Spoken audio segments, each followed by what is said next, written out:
नमस्कार दोस्तों, मैं मोहनलाल स्वागत करता हूं आपका अभिनव के इस ऑनलाइन प्लेटफॉर्म पर। पिछली कक्षा में हमने वायुमंडल का अध्ययन शुरू किया था, जिसमें हमने वायुमंडल का जो संगठन है उसका अध्ययन कर लिया है। वायुमंडल के संगठन में हमने विभिन्न प्रकार की जो गैसें हैं, कौन सी गैस की कितनी मात्रा है, क्या उपयोगिता है, उन सभी का अध्ययन कर लिया। उसके बाद में जलवाष्प, उसका कार्य क्या है वो भी हमने देख लिया। फिर एरोसॉल्स, उसका जो मुख्य कार्य है क्या होता है वो हमने देख लिया। आज हम शुरू करेंगे वायुमंडल की परतें। ठीक है, तो आज का जो अपना टॉपिक है वो है कौन सा? वायुमंडल की परतें। वायुमंडल की परतें। ठीक है, तो सबसे पहले तो आपको ये ध्यान रखना है कि जो वायुमंडल की परतें है ना वो निम्न है ना। एक तो सीधा सा प्रश्न यहीं से बनता है। पहली जो परत है वायुमंडल की वो तो क्या कहलाती है? आपकी क्षोभ मंडल। कौन सी मंडल कहलाती है?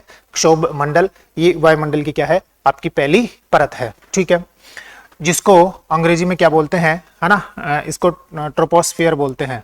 क्या बोलते हैं? है ना, ट्रोपोस्फियर। ठीक है, दूसरी जो है वो है आपकी कौन सी? समताप मंडल। कौन सा मंडल है? समताप मंडल, जिसको है ना स्ट्राटोस्फियर कहा जाता है। क्या कहा जाता है? स्ट्राटोस्फियर इसको कहा जाता है। ठीक है, तीसरी जो वायुमंडल की परत है वो है आपकी कौन सी? मध्य मंडल। कौन सी मंडल है? मध्य मंडल, जिसको है ना मेसोस्फियर कहा जाता है। क्या कहा जाता है? माना मेसोस्फियर इसको कहा जाता है। ठीक है, फिर 4 नंबर की जो परत है वो है आपकी कौन सी? ताप मंडल। ठीक है, ताप मंडल जो है इसको बोलते हैं क्या? है ना, थर्मोस्फेयर। क्या बोलते हैं इसको? थर्मोस्फेयर इसको कहा जाता है। ठीक है, जो ताप मंडल है इसके फिर 2 भाग हैं। एक आपका कौन सा मंडल है? आयन मंडल। ठीक है ना, इस आयन मंडल को बोलते हैं आइनोस्फियर। क्या बोलते हैं इसको? आइनोस्फियर कहा जाता है। और दूसरा जो इसका भाग है वो है कौन सा? बहिर्मंडल। कौन सा मंडल है? बहिर्मंडल, जिसको है ना एक्सोस्फियर कहा जाता है। क्या कहा जाता है? इसको एक्सोस्फियर कहते हैं। तो ये वायुमंडल की क्या है? आपकी परतें हैं। मेन जो परत है उसमें देखो, क्षोभ मंडल, समताप मंडल, मध्य मंडल और ताप मंडल है। ट्रोपोस्फियर है, स्ट्राटोस्फियर है, मेसोस्फियर है, थर्मोस्फियर है और आइनोस्फियर है, और कौन सा है? एक्सोस्फियर है। एक प्रश्न तो यहां से सीधा से ये बनता है कि वायुमंडल की सबसे निचली जो परत है उसको किस नाम से जाना जाता है। ठीक है, तो ये जो है ना आपको हिंदी में विकल्प नहीं देगा, वो आपको किस में विकल्प देगा? अंग्रेजी में विकल्प देगा। मतलब यहां से जो प्रश्न बनता है ना वो एक प्रश्न आपका ये बनता है। देखो प्रश्न क्या रहेगा? प्रश्न ऐसे रहेगा, निम्न में से वायुमंडल की सबसे निचली परत कौन सी है? सबसे निचली परत या पहली परत, एक ही बात है, निचली परत कौन सी है? ठीक है ना, ये प्रश्न आपका रहेगा। अब इसमें जो विकल्प आपको मिलेंगे ना वो विकल्प ऐसे मिलेंगे। देखो पहला कौन सा है? पहला है आपका कौन सा? ट्रोपोस्फियर। पहला कौन सा था? ट्रोपोस्फियर, ये ऑप्शन में देगा। दूसरा आपको देगा क्या? स्ट्राटोस्फियर। क्या नाम देगा? स्ट्राटोस्फियर का नाम देगा। ठीक है, ये आपका है ना तीसरा ऑप्शन। फिर आपको देगा मेसोस्फियर। क्या नाम देगा?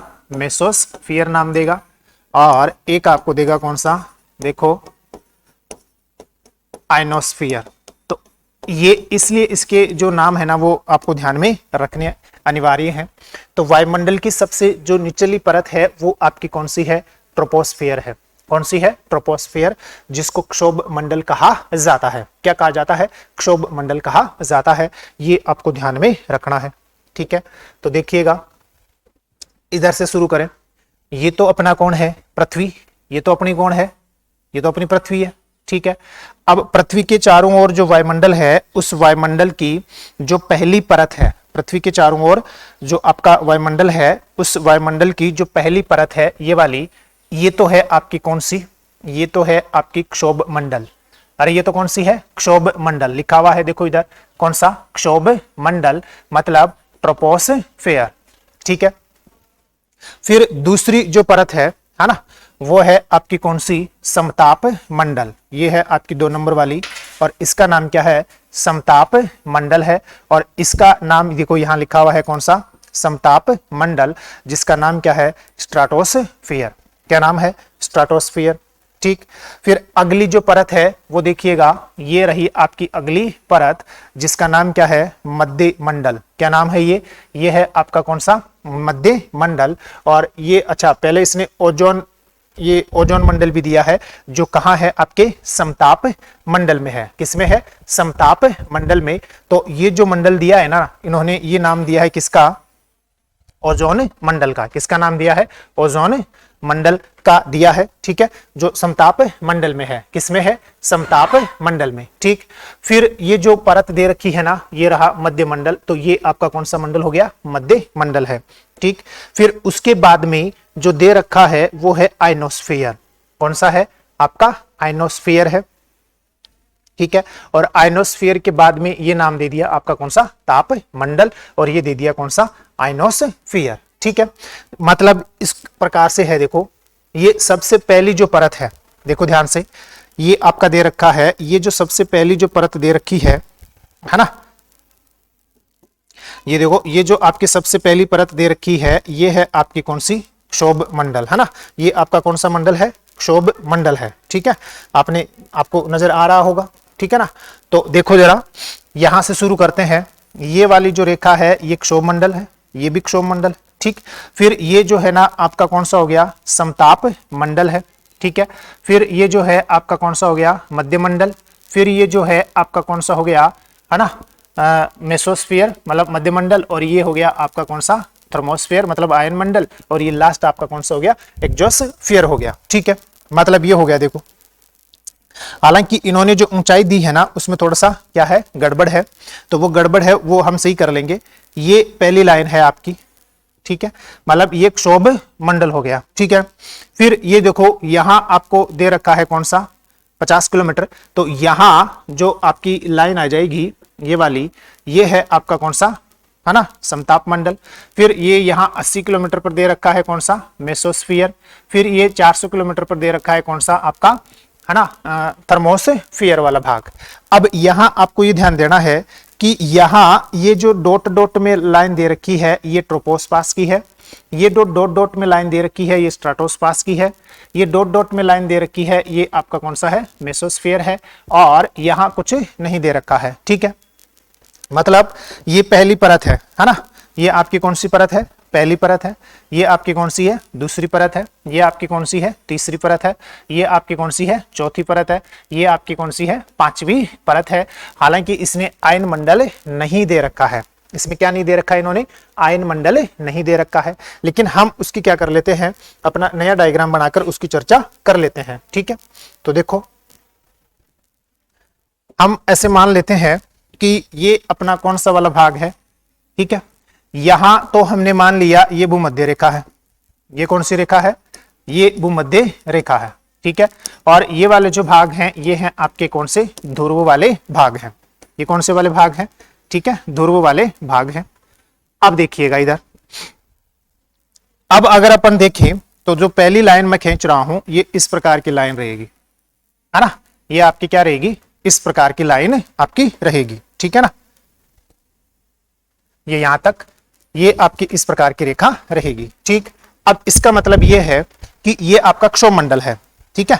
ये आपका कौन सा मंडल है, ये आपका क्षोभ मंडल है, ठीक है। नाम लिख रहा हूं, ये आपका कौन सा मंडल है, देखना, ये है आपका कौन सा, क्षोभ मंडल, ठीक। अब जो क्षोभ मंडल है ना, कौन सा मंडल है, क्षोभ मंडल। इस क्षोभ मंडल की जो ध्रुवों के ऊपर ऊंचाई है वो तो कितनी है, 8 किलोमीटर है, ठीक। और भूमध्य रेखा पर जो इसकी ऊंचाई है वो कितनी किलोमीटर है, 18 किलोमीटर है। ध्रुवों पर तो कितनी हो गई आपकी, 8 किलोमीटर हो गई, और भूमध्य रेखा पर ऊंचाई कितनी है आपकी 18 किलोमीटर हो गई है। ठीक, औसत जो इसकी ऊंचाई है ना, इसकी इस मंडल की, क्षोभ मंडल की, तो जो इसकी औसत ऊंचाई आएगी ना वो आपकी ये रही। इसकी जो औसत ऊंचाई है वो आपकी ये हो जाएगी।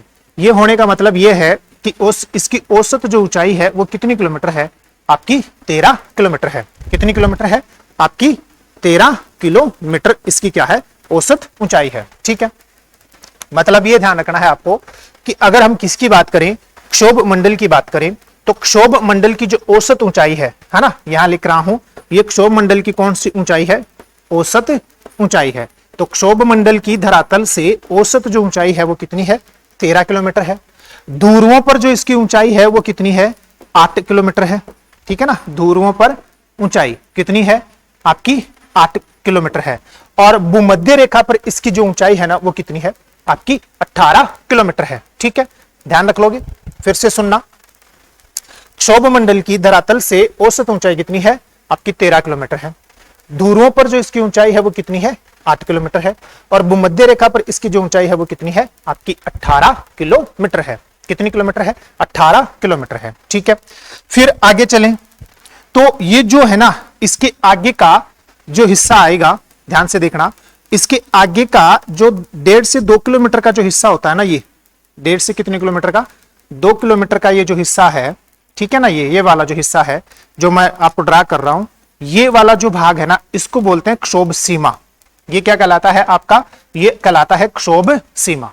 ठीक है ना, तो ये कौन है आपकी क्षोभ सीमा है। ठीक है, यहां लिख देता हूं, ये जो है ये आपकी कौन है, ये है आपकी कौन सी क्षोभ सीमा। ध्यान देना, क्षोभ मंडल तो ये है ना, जिसकी औसत ऊंचाई 8 किलोमीटर है, सॉरी 13 किलोमीटर है। ध्रुवों पर ऊंचाई 8 किलोमीटर है। भूमध्य रेखा पर ऊंचाई कितनी है 18 किलोमीटर है। और ये जो क्षोभ मंडल से ऊपर 1.5 से 2 किलोमीटर का जो भाग होता है ना, इसको कहा जाता है क्या, इसको कहा जाता है क्षोभ सीमा। क्या कहा जाता है क्षोभ सीमा, जो लगभग कितने किलोमीटर की मोटाई का होता है 1.5 से 2 किलोमीटर की मोटाई का होता है।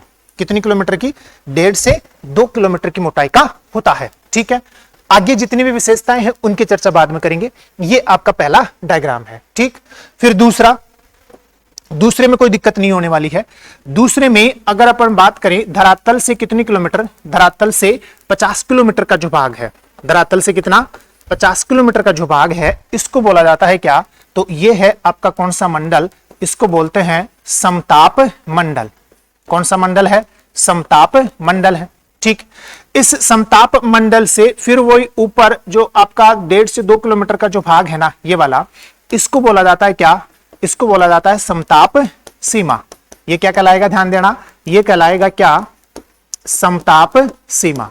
ठीक है, अब समताप सीमा की मोटाई भी वही है, 1.5 से कितना, 1.5 से 2 किलोमीटर इसकी क्या है आपकी मोटाई है। ठीक है ना, तो धरातल से 50 किलोमीटर तक का जो हिस्सा है, धरातल से कितना 50 किलोमीटर तक का जो हिस्सा है वो है किसका, आपके समताप मंडल का। मतलब अगर अपन भूमध्य रेखा के ऊपर 18 किलोमीटर है, ध्रुवों पर 8 किलोमीटर है, मतलब क्षोभ मंडल आपका कितना है औसत 13 किलोमीटर।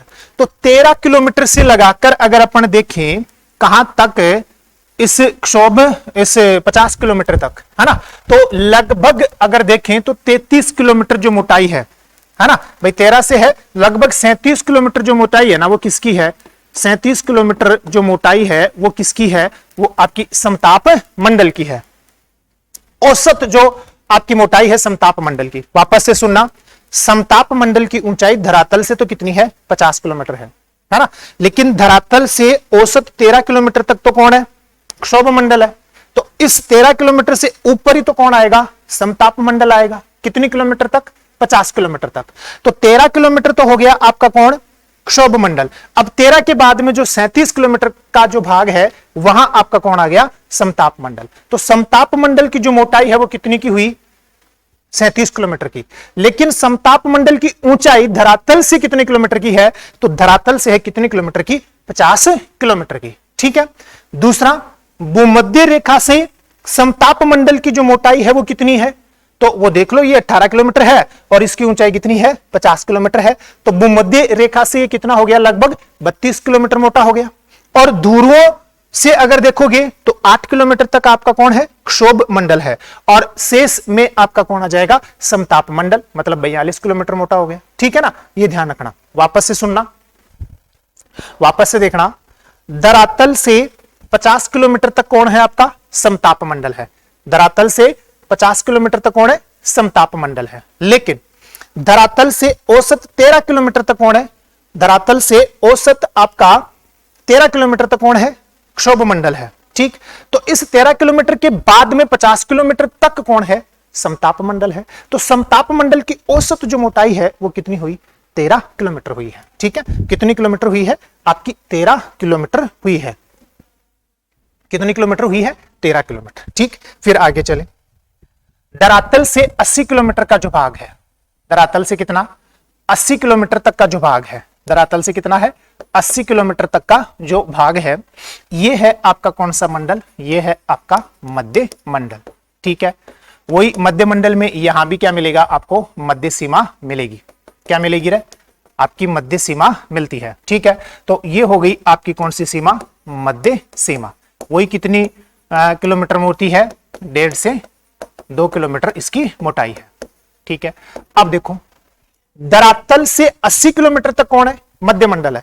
वास्तव में मध्य मंडल की मोटाई कितनी होगी, तो मध्य मंडल की जो मोटाई होगी ना वो देखो 50 किलोमीटर तक तो कौन है, समताप। 50 से कौन हुआ, 80, तो कितने किलोमीटर की मोटाई हो गई, 30 किलोमीटर की मोटाई है किसकी, मध्य मंडल की। ठीक है, उसके बाद में 80 से 640 किलोमीटर तक का जो भाग है, कितना, 80 से 640 किलोमीटर तक का जो भाग है ना, कहीं कहीं पर 400 भी मिलता है, लेकिन हम 400 नहीं मान रहे। आप ध्यान ले लेना, अगर एग्जाम में पूछता है 80 से 400 या 80 से 640 किलोमीटर तक का जो भाग है, ये है आपका कौन सा, आयन मंडल। ये कौन सा मंडल है, आयन मंडल। और इसके बाद का जो मंडल है वो है आपका कौन सा, बहिर मंडल है। ठीक है, आयन मंडल और बहिर जो मंडल है, इन दोनों को संयुक्त रूप से क्या कहा जाता है, ताप मंडल कहा जाता है। क्या कहा जाता है, ताप मंडल कहा जाता है। मतलब ताप मंडल का जो एक भाग है वो तो है आयन मंडल, एक भाग है कौन सा, बहिर मंडल है। ठीक है, तो फिर से सुनने का प्रयास करना, समझने का प्रयास करना, है ना। ये तो मैंने आपको बता दिया, यहां एक दूसरा आपको बताने का प्रयास करता हूं, है ना। देखना इधर, ये हमने क्या माना, ये धरातल माना हमने। ठीक है, अब धरातल से अगर आप भूमध्य रेखा पर जाते हो कितनी किलोमीटर, 18 किलोमीटर। कितनी किलोमीटर जा रहे हो, 18। और ध्रुवों के ऊपर जा रहे हो आप 8 किलोमीटर। ध्रुवों के ऊपर आप जा रहे हो कितने किलोमीटर, 8 किलोमीटर। ठीक है, तो ये जो मंडल है, ये वाला, ये मंडल हो गया आपका कौन सा, क्षोभ मंडल। 8 किलोमीटर कहां है, ध्रुवों के ऊपर है, और 18 किलोमीटर कहां है, आपकी भूमध्य रेखा के ऊपर है। ठीक है, फिर चलिए धरातल से अपन चलते हैं कहां तक, 50 किलोमीटर।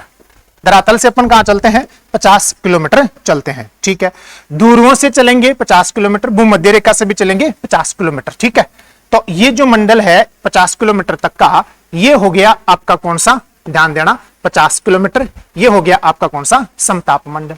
ठीक, फिर यहां से चले कितने, 80 किलोमीटर। कितने किलोमीटर, 80 किलोमीटर। मतलब धरातल से 80 किलोमीटर अगर चलते हैं तो ये हो गया आपका कौन सा, मध्य मंडल।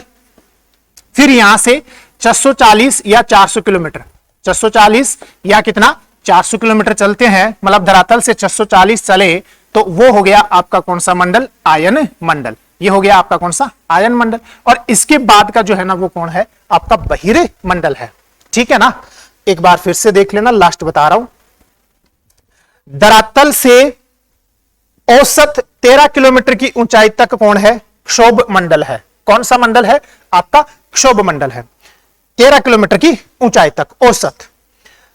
ध्रुवों पर क्षोभ मंडल की ऊंचाई है कितनी, 8 किलोमीटर, और भूमध्य रेखा पर है कितनी, 18 किलोमीटर है। ठीक है, फिर क्षोभ मंडल से ऊपर 1.5 से 2 किलोमीटर का जो भाग है उसको बोला जाता है क्या, क्षोभ सीमा। ठीक, फिर धरातल से कहां से, धरातल से 50 किलोमीटर तक का जो भाग है वो है समताप मंडल। कौन सा, समताप मंडल। अब समताप मंडल धरातल से 50 किलोमीटर की ऊंचाई का है, लेकिन इसकी मोटाई जो है ना, औसतन अगर अपन देखें तो कितनी है? 37 किलोमीटर है, क्योंकि औसतन 13 किलोमीटर तक तो कौन आ गया? आपका क्षोभ मंडल आ गया। ठीक है, तो 13 किलोमीटर तक क्षोभ मंडल है और ऊपर के मंडल में आपका कौन है? समताप मंडल है। समझ में आया? फिर 50 से ऊपर 1.5 से 2 किलोमीटर का जो भाग है उसको बोल दिया जाता है समताप सीमा। ठीक, फिर धरातल से 80 किलोमीटर की जो ऊंचाई है वो कौन सा है? मध्य मंडल है। मध्य मंडल की जो मोटाई है वो कितनी हो जाएगी? 30 किलोमीटर। इसके ऊपर वही 1.5 से 2 किलोमीटर का जो भाग है वो क्या है? मध्य सीमा है। फिर इसके बाद में आयन मंडल है 640 तक, और इसके बाद में बहिर्मंडल है। आयन मंडल और बहिर्मंडल को संयुक्त रूप से क्या बोल दिया जाता है? तापमंडल। मतलब तापमंडल के दो भाग हैं, एक आयन मंडल है और दूसरा कौन सा है? बहिर्मंडल है। ठीक है, ये बात आपको क्या करनी है? ध्यान में रखनी है। ठीक, अब इनकी एक बात और यहां ध्यान रख लेना, जो समताप मंडल है, कौन सा मंडल है? जो समताप मंडल है, जो कि धरातल से कितना है? 50 किलोमीटर। ठीक है, तो इस समताप मंडल में अगर अपन देखें तो 20 किलोमीटर से लगाकर, है ना, कहां से? 20 किलोमीटर से लगाकर अगर अपन चले कहां तक? लगभग 35 किलोमीटर। एक तो ये ध्यान रखना है, लगभग कितने किलोमीटर? 35 किलोमीटर तक का जो भाग है ये है आपका कौन सा? हालांकि इससे ऊपर भी है ना, लेकिन यहां सांद्रता क्या है? ज्यादा है, तो इसको बोलते हैं कौन सा मंडल? ओजोन मंडल। ये कौन सा मंडल है? आपका ओजोन मंडल है। ठीक है ना, कौन सा मंडल है? ओजोन मंडल है। ठीक है, ध्यान दे लेना, कहां? समताप मंडल में। कहां है? समताप मंडल में है। ठीक है, अब इनकी एक एक जो विशेषताएं हैं अगर उनकी चर्चा करें, ठीक है, पर्सन कौन कौन से बनते हैं, अगर उनकी चर्चा करें तो वो देखना एक बार। सबसे पहले किसकी बात करते हैं? सबसे पहले बात करते हैं क्षोभ मंडल। कौन सा मंडल है? क्षोभ मंडल। अंग्रेजी रूपांतरण भी ध्यान रखना, क्या है ना? ट्रोपोस्फेयर। क्या है? ट्रोपोस्फेयर है, ये नाम भी आप ध्यान रखोगे। सबसे पहली बात औसत ऊंचाई, ध्यान देना। कौन सी ऊंचाई? औसत ऊंचाई। तो औसत ऊंचाई कितनी है? 13 किलोमीटर। ठीक है, इसी में ध्रुवों पर, किस पर? ध्रुवों पर है कितनी किलोमीटर की? 8 किलोमीटर की। यहीं पर भूमध्य रेखा पर कितनी है? भूमध्य रेखा पर वो कितनी है? आपकी 18 किलोमीटर। कितने किलोमीटर है? 18 किलोमीटर है। ठीक है, एक तो ये ध्यान रखना है।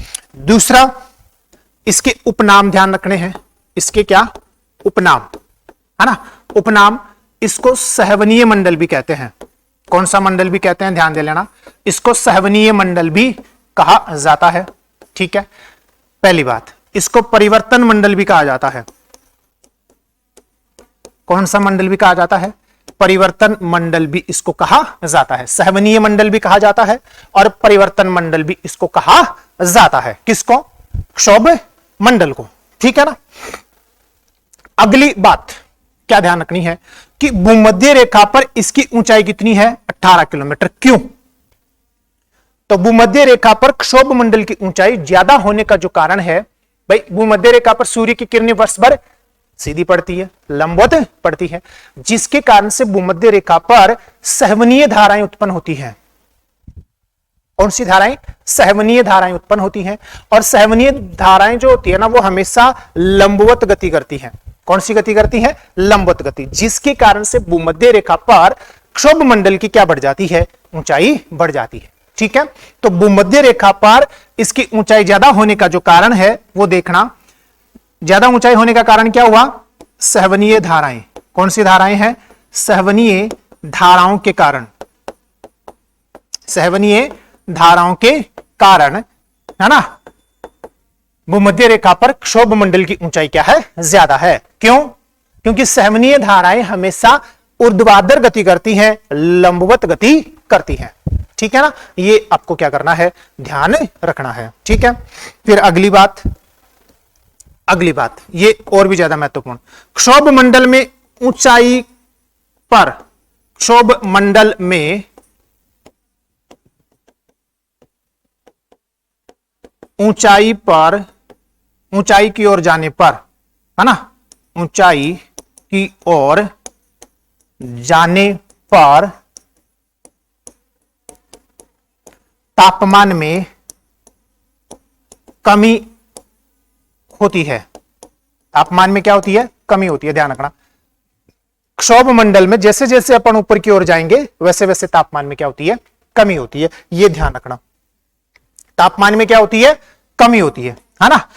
तापमान में कमी कौन सी दर से होती है? तापमान में कमी होती है, तापमान में कौन सी दर से कमी होती है? तो ध्यान दे लेना, प्रति 165 मीटर की ऊंचाई पर, प्रति 165 मीटर की ऊंचाई पर 1 डिग्री सेल्सियस तापमान कम हो जाता है। 1 डिग्री सेल्सियस तापमान क्या हो जाता है? कम हो जाता है। अगर ये याद नहीं रहता है तो ध्यान देना, प्रति 1000 मीटर पर, प्रति 1000 मीटर पर कितने डिग्री सेल्सियस? 6.5 डिग्री सेल्सियस तापमान कम हो जाता है। ठीक है ना, ये आपको ध्यान रखना है। क्षोभ मंडल में ऊंचाई की ओर तापमान में क्या होती है? आपकी कमी आती है। कितनी कमी आती है? कि प्रति 165 मीटर की ऊंचाई पर 1 डिग्री सेल्सियस तापमान कम हो जाता है। ठीक है, ये भी आपको ध्यान रखना है। और लास्ट बात जो आपको क्षोभ मंडल के बारे में ध्यान रखनी है, क्या ध्यान रखना है? सभी मौसमी घटनाएं क्षोभ मंडल में ही घटित होती हैं। ये इंपॉर्टेंट प्रश्न है। सभी मौसमी घटनाएं, मौसमी घटनाएं क्षोभ मंडल में ही होती हैं, क्षोभ मंडल में ही गठित होती हैं। ठीक है ना, गठित होती हैं। कौन कौन सी है मौसमी घटनाएं? कौन कौन सी होंगी? ध्यान से देखना, मौसमी घटनाएं कौन कौन सी हैं तो देख लेना भैया। जैसे क्या होना? जैसे संघनन बनना, है ना, संघनन का होना, बादलों का निर्माण होना, ठीक है, ओस वगैरह होना, तुषार वगैरह होना, है ना, कोहरा वगैरह होना, क्या होना? कोहरा वगैरह होना, है ना। आपके है ना तड़ित झंझा, कौन सा है? तड़ित झंझा, तड़ित आपका झंझा, है ना। चक्रवात का आना, कौन सा है? चक्रवात का आना। आंधी तूफान आना, कौन सा है? आंधी तूफान आना। ये आदि सभी जो मौसमी घटनाएं है ना, ये कौन से मंडल में घटित होती है? क्षोभ मंडल में ही घटित होती हैं। ये 5-6 विशेषताएं हैं किसकी? क्षोभ मंडल की। एक बार फिर से देखना, क्षोभ मंडल की औसत ऊंचाई कितनी है? 13 किलोमीटर है। ध्रुवों पर ऊंचाई कितनी है? 8 किलोमीटर। भूमध्य रेखा पर कितनी है? 18 किलोमीटर। भूमध्य रेखा पर 18 किलोमीटर किसके कारण से है? सहवनीय धाराओं के कारण से। ठीक है, मतलब जब सूर्य की किरणें भूमध्य रेखा पर वर्ष भर सीधी गिरती हैं तो उसके कारण से सहवनीय धाराओं की उत्पन्न होती है, सहवनीय धाराओं की उत्पत्ति होती है। और ये धाराएं जो होती है ना, ये जो विकिरण होता है, सहवनीय जो विकिरण होता है या सहवनीय जो धाराएं होती हैं, वो क्या करती हैं? लंबवत गति करती हैं। इसके कारण से भूमध्य रेखा पर इसकी ऊंचाई बढ़ जाती है। ठीक है, उपनाम ध्यान रखना, सहवनीय मंडल, परिवर्तन मंडल, है ना। क्षोभ मंडल में ऊंचाई की ओर जाने पर तापमान में क्या होती है? कमी आती है। कैसे आती है? प्रति 165 मीटर पर 1 डिग्री सेल्सियस तापमान कम हो जाता है, या प्रति 1000 मीटर पर 6.5 डिग्री सेल्सियस तापमान कम हो जाता है। और सभी मौसमी घटनाएं कौन से मंडल में होती हैं? क्षोभ मंडल में होती हैं। और इसका यह नाम भी याद रखना, ट्रोपोस्फेयर। कौन सा फेयर है? ट्रोपोस्फेयर। ये किसकी बात है? ये समताप मंडल की बात है। ठीक है, अगली बात करते हैं किसकी? अच्छा, यहां देखो, सभी मौसमी घटनाएं कहां हो रही हैं? क्षोभ मंडल में। तो इस प्रश्न को उल्टा करके पूछेगा। कैसे? समताप मंडल में वायुयान चलते हैं, क्षोभ मंडल में क्यों नहीं चलते? या वायुयान चलने के लिए समताप मंडल को आदर्श माना जाता है, क्षोभ मंडल को क्यों नहीं माना जाता? तो समताप मंडल को इसलिए माना जाता है क्योंकि वहां ये मौसमी घटनाएं नहीं होती, और क्षोभ मंडल को इसलिए आदर्श नहीं माना जाता क्योंकि यहां पर कौन सी घटनाएं होती हैं? ये मौसमी घटनाएं होती हैं। बादल बनते हैं, संघनन होता है, चक्रवात बनते हैं, है ना, आंधियां चलती हैं, तूफान आते हैं, बिजलियां चमकती है।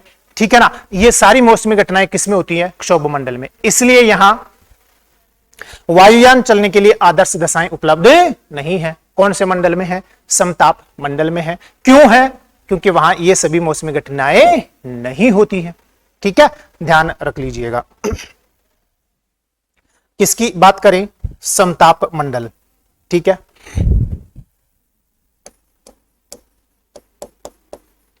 समताप मंडल। अब सबसे पहले इसका अंग्रेजी रूपांतरण आपको ध्यान में रखना है, और वो कौन सा है? स्ट्राटोस्फियर। कौन सा है? स्ट्राटोस्फियर। एक तो ये ध्यान रखना है। दूसरा, समताप मंडल, ऊंचाई ध्यान रखनी है भैया। तो ऊंचाई कितनी है? ध्यान रखना, धरातल से, किससे? धरातल से 50 किलोमीटर। ऊंचाई कितनी है? धरातल से 50 किलोमीटर इसकी क्या है? ऊंचाई है। ठीक है, मोटाई आप फिर ध्यान रखोगे, औसत मोटाई 37 किलोमीटर है। औसत मोटाई कितनी है? 37 किलोमीटर है। ऊंचाई कितनी है? 50 किलोमीटर। धरातल से 50 किलोमीटर की ऊंचाई तक कौन है? समताप मंडल। अभी है ना, 13 किलोमीटर तक कौन था औसत? क्षोभ मंडल। 13 किलोमीटर के बाद में 50 किलोमीटर तक समताप मंडल। ठीक है, फिर से सुनना, धरातल से औसत 13 किलोमीटर आपका क्षोभ मंडल है, और औसत 13 किलोमीटर से 50 किलोमीटर की ऊंचाई तक आपका कौन है? समताप मंडल है। ठीक है, अगली बात, इसमें या इस मंडल में, ध्यान से सुनना, इस मंडल में पुनः तापमान में वृद्धि होती है। तापमान में वृद्धि होती है। इस मंडल में पुनः तापमान में क्या होती है? वृद्धि होती है। ठीक है, दूसरा, समताप मंडल जो नाम है ना, ये किसने दिया था? ये भी ध्यान रखना, नाम दिया था, ये भी थोड़ा सा ध्यान रखना, ये नाम दिया किसने? टिजरेंस डी बॉर्ट। समताप नाम किसने दिया? टिजरेंस डी बॉर्ट ने दिया। और यहां थोड़ा सा और ध्यान रखना, क्षोभ मंडल की खोज करने वाला कौन है? तो वो भी ध्यान रखना, कौन है? टिजरेंस डी बॉर्ट। कौन है? टिजरेंस डी बॉर्ट है। और ये नामकरण देने वाला कौन है? टिजरेंस डी बॉर्ट है। ठीक है, तो देखो, इस मंडल में पुनः तापमान में क्या होती है? वृद्धि होती है। भाई क्षोभ मंडल में तो तापमान में क्या हो रही थी? कमी हो रही थी। इसमें तापमान में पुनः क्या होती है? वृद्धि होती है। किसमें? समताप मंडल में। पुनः वृद्धि क्यों होती है? तो उसका कारण क्या है? उसका कारण है कि इस मंडल में क्या मिलता है भैया? ओजोन मंडल मिलता है। समताप मंडल में क्या मिलता है? ओजोन मंडल मिलता है, या ओजोन मंडल पाया जाता है। किसमें? समताप मंडल में पाया जाता है। अब इसके कारण से तापमान में क्या होती है? वृद्धि होती है, क्योंकि ओजोन गैस का काम क्या है? ओजोन गैस का काम है सूर्य से आने वाली पराबैंगनी विकिरण का, अल्ट्रावायलेट का क्या करना? अवशोषण करना। जब ये उसको अवशोषण करती है, इस वजह से समताप मंडल के तापमान में क्या हो जाती है? वृद्धि हो जाती है। ठीक है ना, तो क्या पाया जाता है? ओजोन मंडल। अब इस कारण, मतलब ओजोन गैस के, किसके कारण? ओजोन गैस के द्वारा पराबैंगनी विकिरण, कौन सा? पराबैंगनी विकिरण का अवशोषण होता है। अवशोषण होता है। ठीक है, इस कारण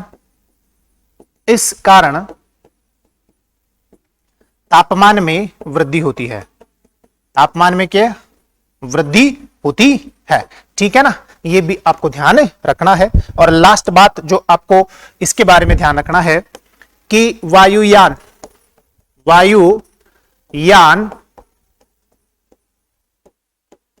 चलाने की अनुकूल परिस्थितियां, कौन सी? अनुकूल परिस्थितियां पाई जाती हैं। कौन से मंडल में? समताप मंडल में। वायुयान चलाने की अनुकूल परिस्थितियां कौन से मंडल में पाई जाती है? समताप मंडल में पाई जाती है। क्यों पाई जाती है? तो अभी थोड़ी देर पहले बताया था कि इस मंडल में मौसमी घटनाएं घटित नहीं होती हैं। ठीक है, तो देखो, समताप मंडल में आपको क्या क्या ध्यान रखना है? पहला ये अंग्रेजी रूपांतरण है ना, क्या बोलते हैं अंग्रेजी में? स्ट्राटोस्फेयर। क्या बोलते हैं भैया? स्ट्राटोस्फियर। क्या बोलते हैं? स्ट्राटोस्फियर बोलते हैं। नाम किसने दिया? टिजरेंस डी बॉर्ट ने दिया। ऊंचाई कितनी है? 50 किलोमीटर, धरातल से 50 किलोमीटर। इस मंडल में पुनः तापमान में क्या होती है? वृद्धि। क्यों होती है? क्योंकि इस मंडल में ओजोन मंडल पाया जाता है और ओजोन गैस क्या करती है? पराबैंगनी विकिरण का अवशोषण करती है, जिस कारण से तापमान में क्या होती है? वृद्धि होती है। यहां वायुयान चलाने के लिए क्या है? अनुकूल परिस्थितियां पाई जाती हैं, क्योंकि यहां क्या नहीं होती? मौसमी घटनाएं नहीं घटित होती। ठीक है, आगे चर्चा करते हैं। अगला है मध्य मंडल। कौन सा मंडल है? ध्यान से देखना, मध्य मंडल है ना। मध्य मंडल मतलब इसका अंग्रेजी रूपांतरण ध्यान रखना है, मेसोस्फियर। क्या ध्यान रखना है? मेसोस्फियर इसको कहा जाता है, ये ध्यान रखना है। ठीक है,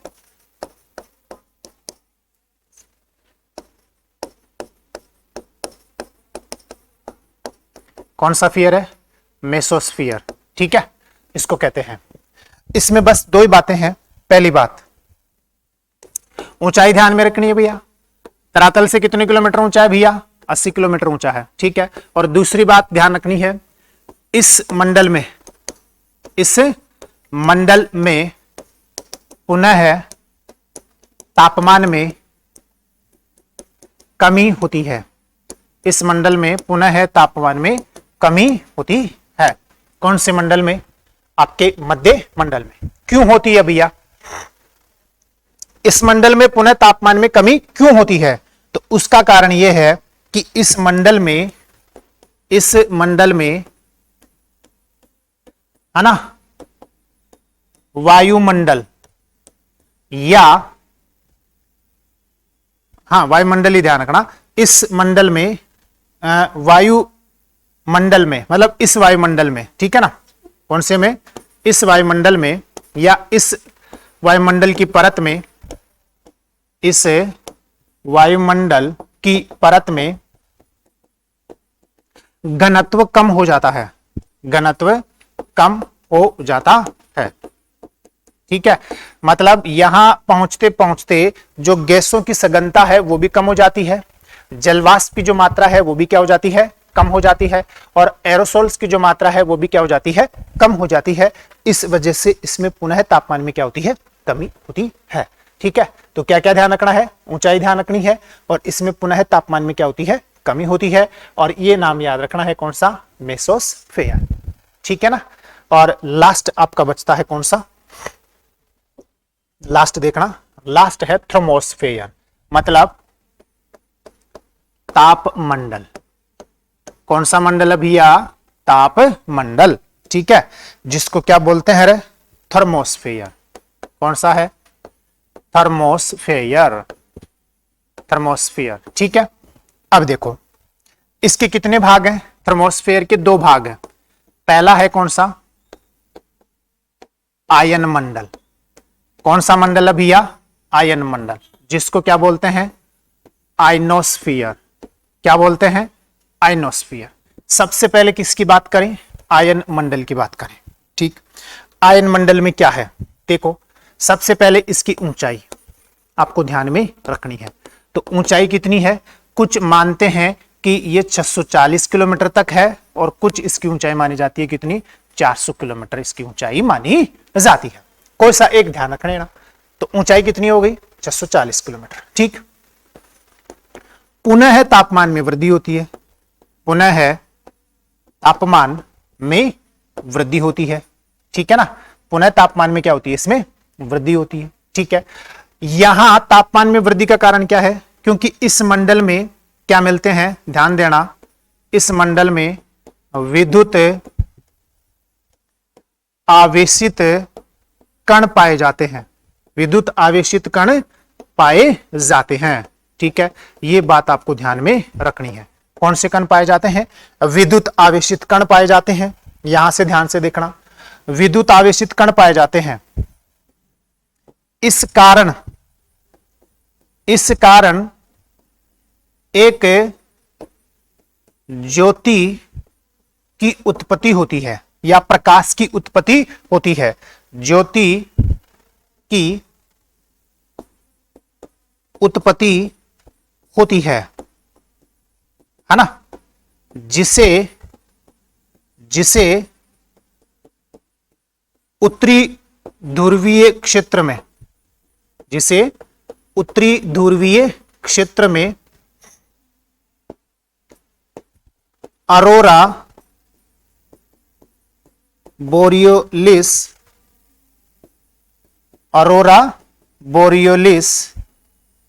तथा दक्षिण ध्रुवीय क्षेत्र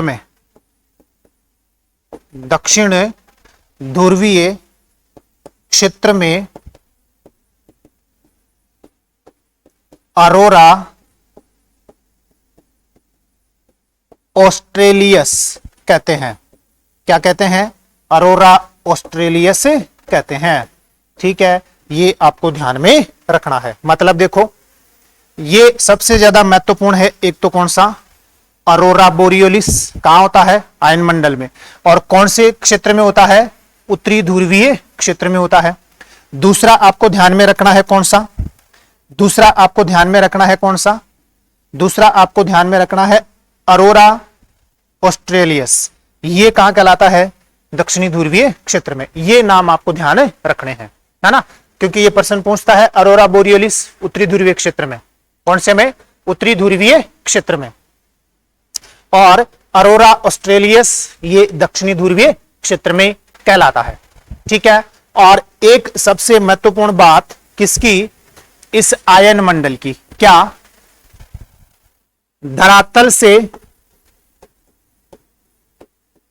या पृथ्वी से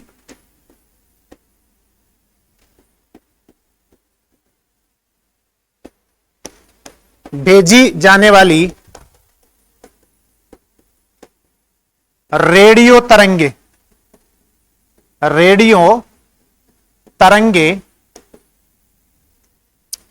आयन मंडल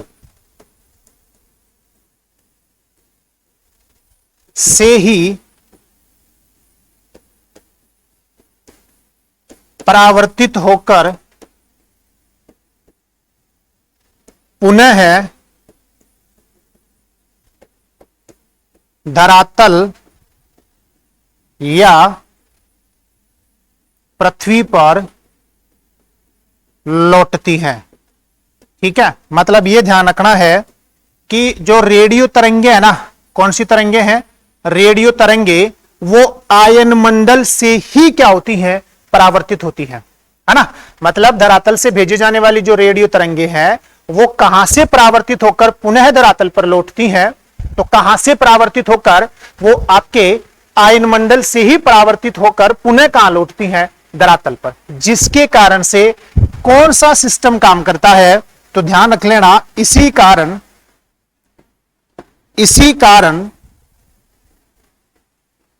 संचार व्यवस्था कार्य करती है। संचार व्यवस्था कार्य करती है। कौन सी व्यवस्था कार्य करती है? संचार व्यवस्था इसी कारण से कार्य करती है। ठीक है ना। कौन सी व्यवस्था? संचार जो व्यवस्था है वो किसके कारण से कार्य करती है? आयन मंडल से परावर्तित होने वाली रेडियो तरंगों के कारण से ही कार्य करती है। ठीक है, फिर से देखना, तापमंडल अंग्रेजी में क्या बोले? थर्मोस्फेयर। इसके कितने भाग हैं? 2 भाग हैं। पहला कौन सा? आयन मंडल, अंग्रेजी में क्या बोलते हैं? आयनोस्फीयर। ऊंचाई कितनी है? 640। इस मंडल में पुनः तापमान में क्या होती है? वृद्धि। क्यों? क्योंकि यहां विद्युत आवेशित कण पाए जाते हैं। इन विद्युत आवेशित कणों के कारण से एक विशेष प्रकार की ज्योति उत्पन्न होती है उत्तरी ध्रुवीय क्षेत्र में। उसे किस नाम से जाना जाता है? अरोरा ऑस्ट्रेलियस के नाम, अरोरा बोरियोलिस के नाम से जाना जाता है। किसके नाम से? अरोरा बोरियोलिस के नाम से जाना जाता है। और दक्षिण ध्रुवीय क्षेत्र में इस प्रकाश को किस नाम से जाना जाता है? अरोरा ऑस्ट्रेलियस के नाम से जाना जाता है। ठीक है, ये ध्यान रखना है। फिर धरातल या पृथ्वी से जो रेडियो तरंगे वायुमंडल में भेजी जाती हैं वो आयन मंडल से ही क्या होती हैं? परावर्तित होती हैं और पुनः परावर्तित करके धरातल के ऊपर भेज दी जाती हैं, जिसके कारण से धरातल की कौन सी व्यवस्था काम करती है? संचार सिस्टम, संचार व्यवस्था क्या करता है? कार्य करता है। इस तापमंडल का जो दूसरा भाग है उसको बोलते हैं कौन सा मंडल? बहिर्मंडल। ठीक है, जिसको क्या बोला जाता है? एक्सोस्फीयर। क्या बोला जाता है? एक्सोस्फीयर, जो 640 किलोमीटर की ऊंचाई से अंतरिक्ष तक है। 640 किलोमीटर की ऊंचाई से कहां तक है? अंतरिक्ष तक है। ठीक है, तो ये क्या है? आपकी वायुमंडल की परतें हैं। ठीक है, आयन मंडल हो गया, थर्मोस्फेयर हो गया, एक्सोस्फेयर हो गया। ठीक है, फिर मध्य मंडल मेसोस्फेयर आपका हो गया, समताप मंडल स्ट्राटोस्फेयर आपका हो गया है, और क्षोभ मंडल ट्रोपोस्फेयर भी आपका कंप्लीट है। ठीक है, तो ये वायुमंडल की परतें आपके क्या है? कंप्लीट है। उम्मीद है आपने सेशन को एंजॉय किया है और आपको समझ में भी आया है। इसी आशा और उम्मीद के साथ आप सभी का बहुत बहुत धन्यवाद। Thank you. मिलते हैं नेक्स्ट सेशन में।